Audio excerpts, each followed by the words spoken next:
How do you get into that topic? Because this is a tough topic, right? But it works. I would love to get out there someday. Oh, yeah.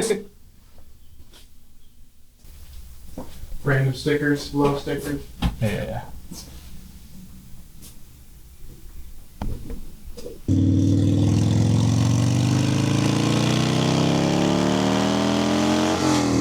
Hey everyone, welcome to Rider Spotlight. Today I've got my good friend Mike. We're going to chop it up a bit about his riding journey, favorite rides, and what keeps him motivated on the road. So let's get into it. So Mike, tell me, how did you first get into riding? My dad always had a bike he bought new, 1982, an old Yamaha Seika 650. And this was back when like Yamaha brought in like a CC for every bike. And this is a really cool motorcycle.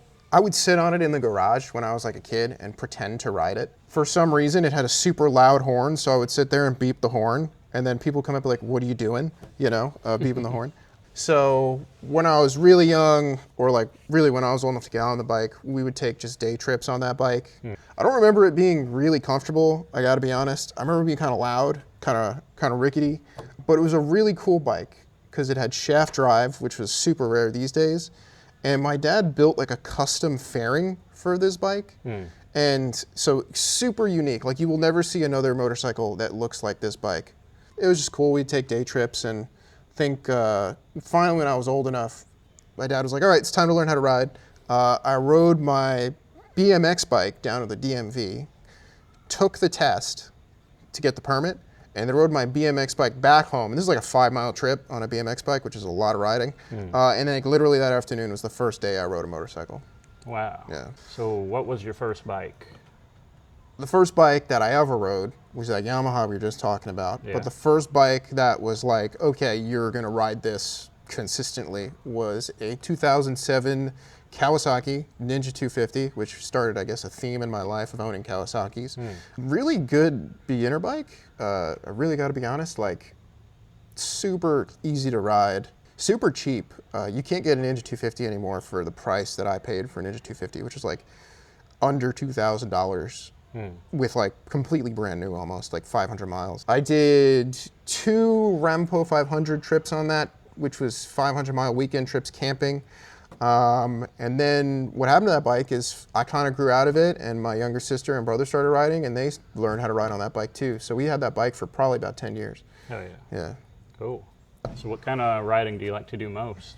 One type of riding that I do that I really, really enjoy is like the parking lot maneuvers, cone course type of riding. I think it's really fun. You can kind of really bring the bike over, sometimes really far over, to get those U-turns or those figure eights or those cones. A lot of fun doing that. It's usually in a parking lot. You're not on the street, but I really enjoy that type of riding. And I feel like it helps me improve my own skills. Like, yeah, I'm never gonna figure eight myself out of a terrible, terrible issue, but it is a lot of fun to be able to do it. Yeah. And you're absolutely right. It is good to hone those skills in a parking lot, doing low speed maneuvers. Yeah. It just gets you really used to the bike, you know, like stuff you would not do day to day, and you get used to it, and then it doesn't become such a big deal when you got to pull a wicked U-turn in like a parking lot surrounded by other bikes. For sure. So do you have a favorite ride or route you could ride time and time again? Every year since, I think 2015 or 2016, my family, usually my dad, my brother, some friends, we head up to Americade, which is an event in upstate New York. It's in the Adirondacks, and the riding in the Adirondacks is amazing. The roads are really well kept. There's nobody around. There's just woods everywhere. The roads are great. Like every road, for the most part, that's not the interstate going up there, I've had a good time on riding those roads. I would go up to the Adirondacks any day of the week to go ride those roads. In the summer, in the winter, you can't. But in the summer, it's great. It struggles to get above 85 degrees in the day. You know, at night, you're down to 70, 65. It's just great weather, not too hot, not too cold, and the roads are super, super nice. And there's a lot of riders up there too. Oh yeah.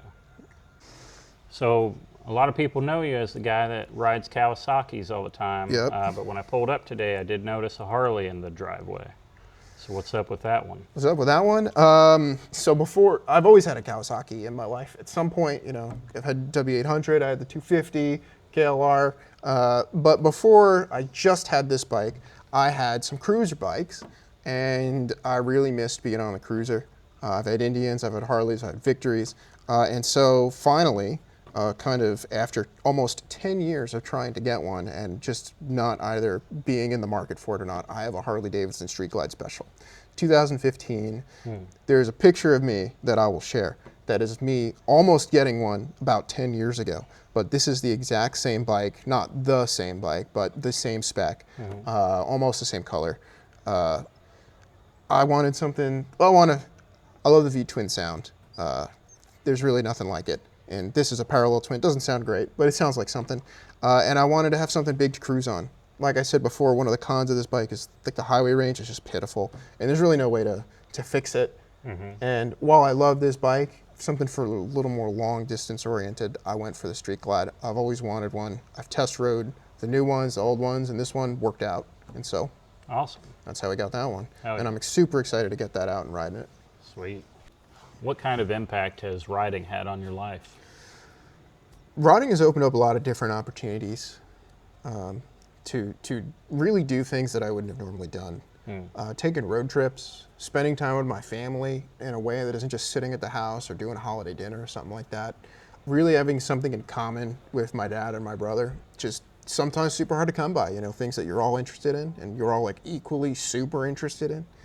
Getting out there and doing experiences like trips, like I said, spending a lot of dollars on different gear and bikes and stuff, certainly have done my fair share of money spending on a bike. It's kept me out of other hobbies, probably for the better.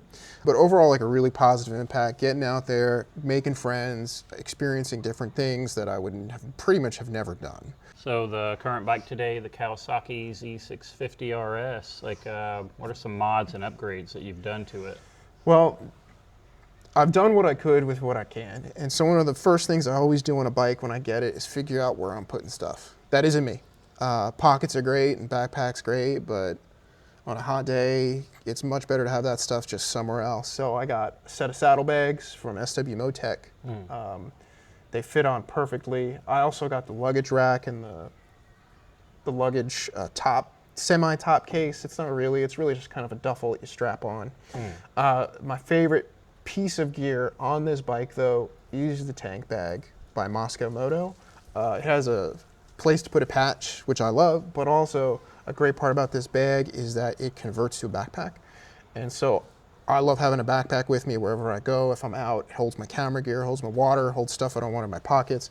And while I don't wear it on the bike, because it's kind of uncomfortable, to wear a backpack while riding, this sits as a tank bag, and then when I get wherever I'm going, I can just pop off the snaps, and I have a backpack with me to take with wherever I'm going. The last mod on this bike is the windshield, which arguably doesn't do too much, but I wanted a place to put stickers and something that wasn't too big, and this is kind of what I got, was that windshield. It's for stickers. If there's a sticker that I find, it goes on there immediately, and I'm hoping that by the time this bike is gone, and I don't know when that's going to be, that is so full of stickers that you cannot see through it. Nice. What kind of gear do you normally wear, and do you have any safety tips for new riders? So as far as gear goes, I'm about as close to an all the gear person all the time as you can get, I think. I don't wear anything that's too crazy or technical, I guess, but I always wear riding pants. I always wear gloves. I always wear a jacket. And recently I picked up an airbag vest to see. It seems like a really cool piece of tech. I hopefully will never ever have to use it. But it seemed like a nice extra thing that you can do on top of it. I'm not wearing it today because it's going to be too hot, but leather is really the best. For new riders, leather is your best friend. Leather is the most protective that you can get on anything. If you're out there riding and you're a new rider, leather, get yourself a set of boots.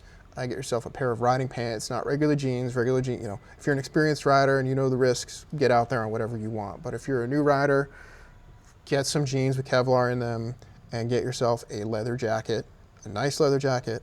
Nothing not like Kohl's, not like, no, like a real chunky piece of leather. And yeah, it's going to be hot, but it is the best gear as a new rider that I think you can get. Another tip that I have, and I wear them all the time, is earplugs. I'm in a band.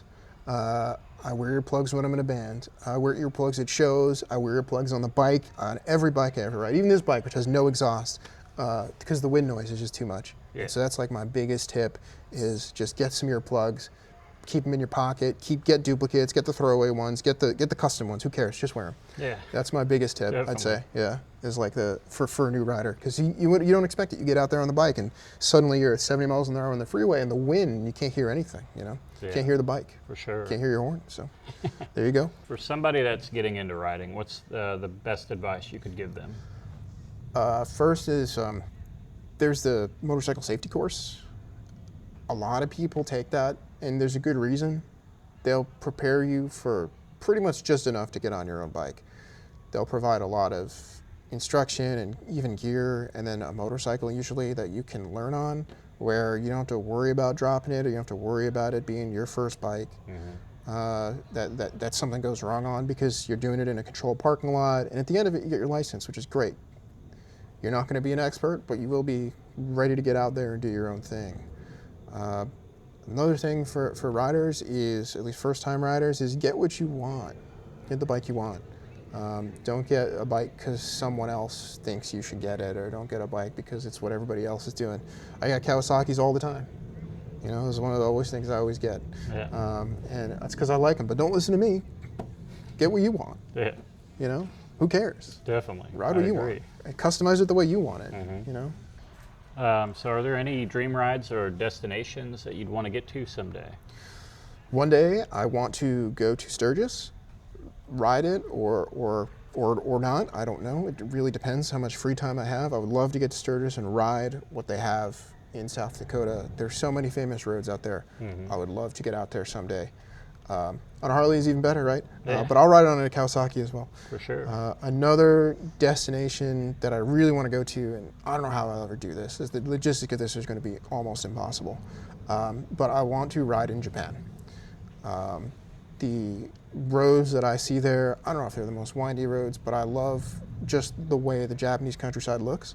And I would love to ride through there on a motorcycle and ride through Tokyo on a motorcycle in those super busy streets. You know, I've ridden in New York City, but maybe try another city, Yeah. you know, just to see what it's like. For sure. But yeah, that's definitely a destination I would love to. Don't know how I would do it at this point, but would love to get to one day. Definitely. So that wraps up another Rider Spotlight. This was episode 2 with Mike.